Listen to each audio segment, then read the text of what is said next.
composer cette vidéo en deux parties. La première, donc, je vais vous expliquer qui était Allan Kardec, l'auteur du livre des esprits. Et dans un second temps, je vais vous lire quelques extraits des questions posées par Allan Kardec aux esprits. Alors, Allan Kardec, qui était de son vrai nom Hippolyte Léon Denisard Riveil, né le 3 octobre 1804 à Lyon. Il est mort le 31 mars 1869. Il est généralement surnommé le codificateur du spiritisme. Allan Kardec définit le spiritisme comme une doctrine fondée sur l'existence, les manifestations et l'enseignement des esprits, possédant des lois morales et reposant sur une échelle spirite. Ce courant de pensée estime que les médiums peuvent communiquer avec les défunts par l'utilisation d'une énergie spirituelle appelée périsprit. Ce mot désigne à la fois l'énergie corporelle d'un être vivant et l'enveloppe d'un esprit après le décès. Tout d'abord européen, ce mouvement s'est ensuite diffusé en Amérique latine et il constitue aujourd'hui une importante religion du Brésil, influente tant dans la vie politique que sociale. Le nom d'Allan Kardec ne dit rien à la majorité des Français. Ce n'est pas le cas au Brésil, où il est célébré partout, et beaucoup plus que nos footballeurs ou hommes d'État. Des timbres à son effigie ont été imprimés, des rues portent son nom.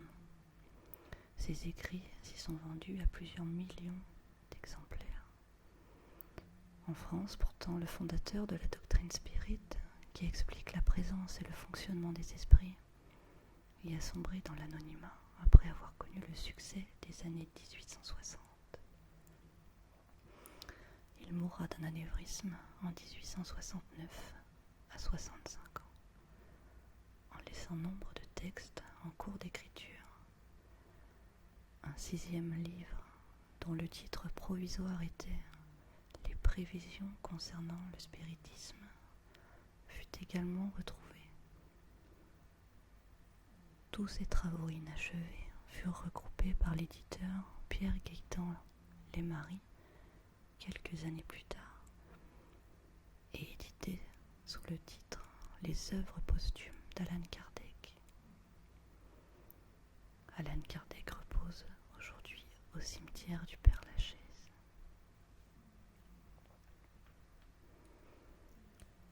Esprit, es-tu là?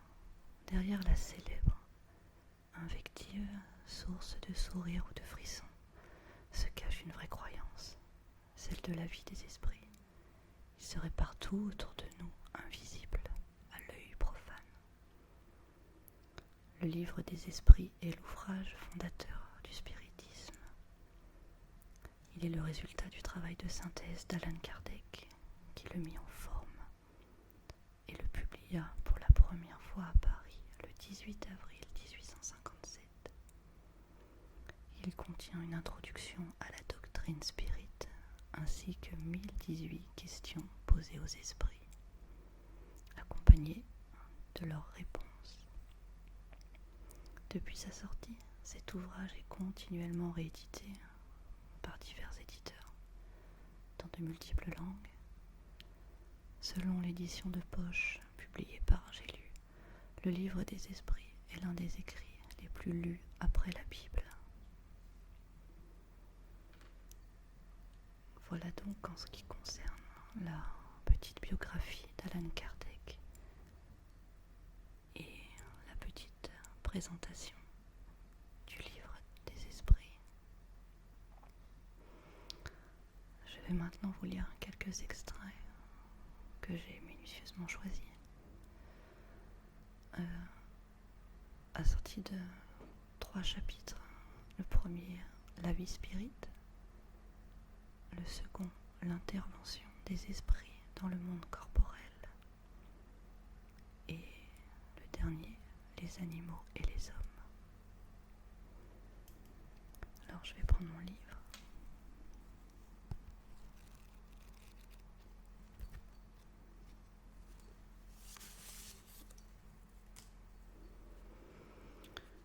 Voici donc le premier extrait.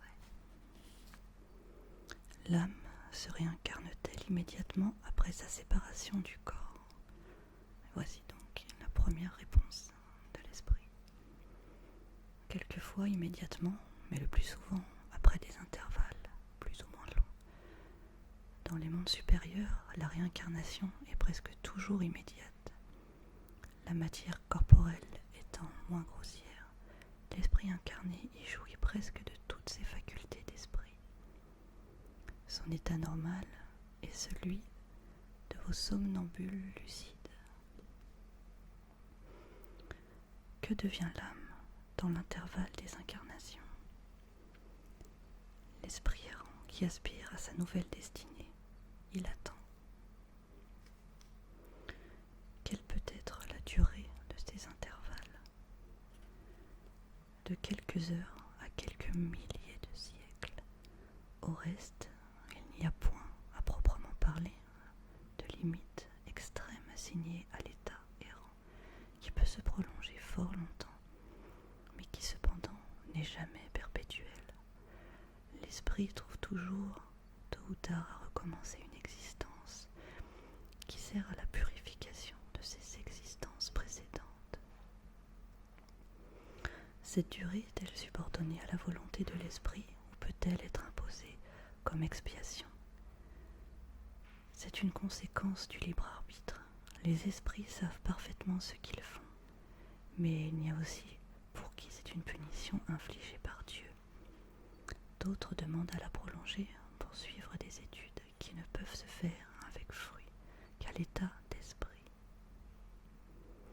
L'ératicité est-elle par elle-même un signe d'infériorité chez les esprits?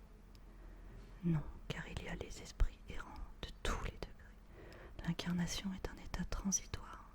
Nous l'avons dit, dans son état normal, l'esprit est dégagé de la matière.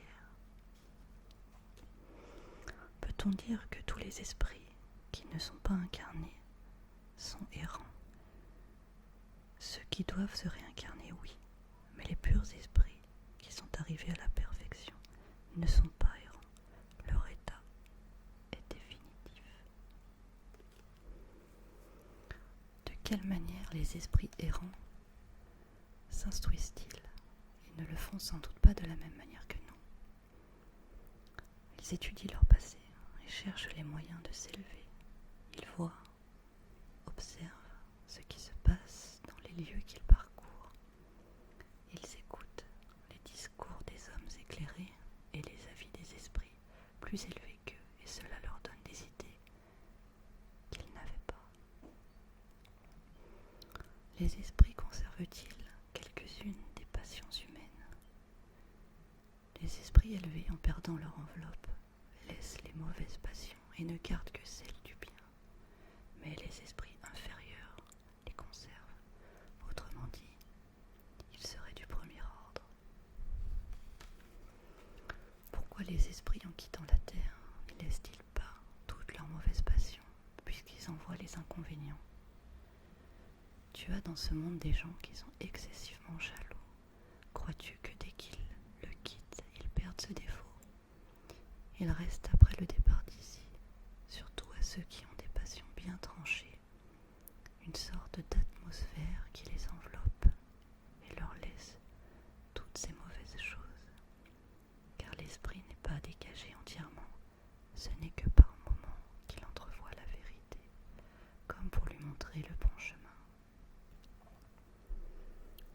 L'esprit progresse-t-il à l'état errant?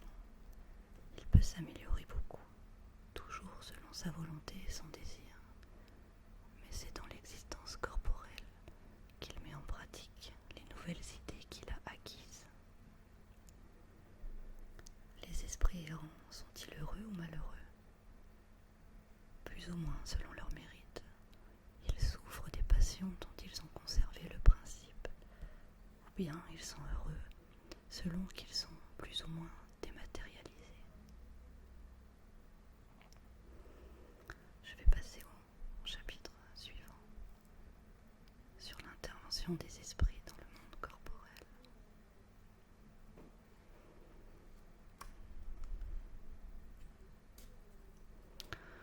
Les esprits voient-ils tout ce que nous faisons? Ils peuvent le voir, puisque vous êtes sans cesse entourés, mais chacun ne voit que les choses sur lesquelles il porte son attention, car pour celles qui lui sont indifférentes, il ne s'en occupe pas.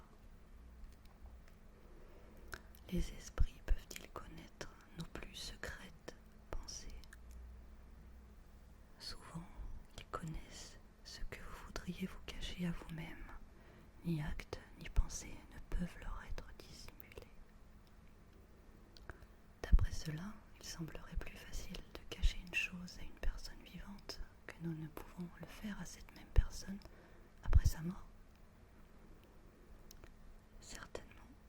Et quand vous vous croyez bien caché, vous avez souvent une foule d'esprits à côté de vous qui vous voient. Que pensent de nous les esprits qui sont autour de nous et qui nous observent? Cela dépend. Les esprits follets se rient des petites tracasseries qu'ils vous suscitent et se moquent de vos impatiences. Les esprits sérieux vous plaignent de vos travers et tâchent de vous aider.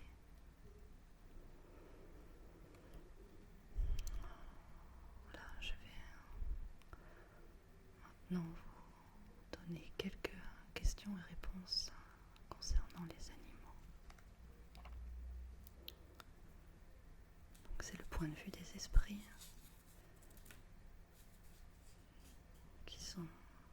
qui détiennent en fait la vérité absolue. D'après Allan Kardec, les animaux ont-ils un langage? Si vous entendez un langage formé de mots et de syllabes, non. Mais un moyen de communiquer entre eux, oui. Ils se disent beaucoup plus de choses que vous ne croyez, mais leur langage est borné, comme leurs idées, à leurs besoins. Il y a des animaux qui n'ont point de voix, ceux-là ne paraissent pas avoir de langage. Ils se comprennent par d'autres moyens. Vous autres, hommes, n'avez-vous que la parole pour communiquer? Et les muets, qu'en dis-tu? Les animaux étant doués de la vie, de relations, ont des moyens de s'avertir et de s'exprimer. Les sensations qu'ils éprouvent, crois-tu que les poissons ne s'entendent pas entre eux? L'homme n'a donc point le privilège exclusif du langage, mais celui des animaux est instinctif et limité par le cercle de leurs besoins et de leurs idées, tandis que celui de l'homme est perfectible et se prête à toutes les conceptions de son intelligence. Les animaux ont-ils le libre arbitre de leurs actes? Ce ne sont pas de simples machines, comme vous le croyez, mais leur liberté d'action est bornée à leurs besoins et ne peut se comparer à celle de l'homme. Étant de beaucoup inférieurs à lui, ils n'ont pas les mêmes devoirs. Leur liberté est restreinte aux actes de la vie matérielle. Je fais une petite aparté sur cette question-réponse où je ne suis pas tout à fait d'accord. Enfin bon. D'où vient l'aptitude de certains animaux à imiter le langage de l'homme? Et pourquoi cette aptitude se trouve-t-elle plutôt chez les oiseaux que chez le singe par exemple, dont la conformation a le plus d'analogie avec la sienne? Conformation particulière des organes de la voix, secondée par l'instinct d'imitation. Le singe imite les gestes, certains oiseaux imitent la voix. Puisque les animaux ont une intelligence qui leur donne une certaine liberté d'action, y a-t-il en eux un principe indépendant de la matière? Oui, et qui survit au corps. Ce principe est-il une âme semblable à celle de l'homme? C'est aussi une âme, si vous voulez. Cela dépend du sens que l'on attache à ce mot. Mais elle est inférieure à celle de l'homme. Il y a entre l'âme des animaux et celle de l'homme autant de distance qu'entre l'âme de l'homme et Dieu.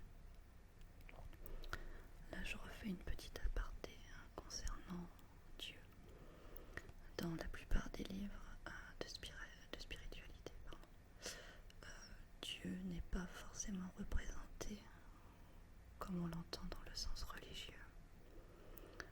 Dieu représenterait en fait une entité supérieure qui serait à l'origine de tout, mais ce n'est absolument pas religieux. J'ai eu un petit peu du mal avec ça au départ, et finalement j'ai compris le sens du mot Dieu par rapport aux ouvrages spirituels, enfin en tout cas pour une partie. L'âme des animaux conserve-t-elle, après la mort, son individualité et la conscience d'elle-même? Son individualité, oui, mais non la conscience de son moi. La vie intelligente reste à l'état latent. L'âme des bêtes a-t-elle le choix de s'incarner dans un animal plutôt que dans un autre? Non, elle n'a pas le libre arbitre. L'âme de l'animal survivant au corps est-elle, après la mort, dans son état errant, comme celle de l'homme? C'est une sorte d'ératicité, puisqu'elle n'est pas unie à un corps, mais ce n'est pas un esprit errant. L'esprit errant est un être qui pense et agit par sa libre volonté. Celui des animaux n'a pas la même faculté.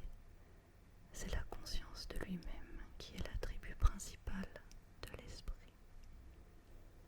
L'esprit de l'animal est classé après sa mort par les esprits que cela concerne et presque aussitôt utilisé. Il n'a pas le loisir de se mettre en rapport avec d'autres créatures. Je vais finir avec cette dernière question. Les animaux suivent-ils une loi progressive comme les hommes? Oui, c'est pourquoi dans les mondes supérieurs, où les hommes sont plus avancés, les animaux le sont aussi, ayant des moyens de communication plus développés, mais ils sont toujours inférieurs et soumis à l'homme. Ils sont pour lui des serviteurs intelligents. Alors, concernant ce passage sur les animaux, je suis un petit peu perplexe parce que je ne suis pas vraiment d'accord avec l'idée de soumission de l'animal à l'homme. Mais bon, il paraît que ce sont les réponses des esprits. N'oublions pas que ce livre a été édité en sa première version en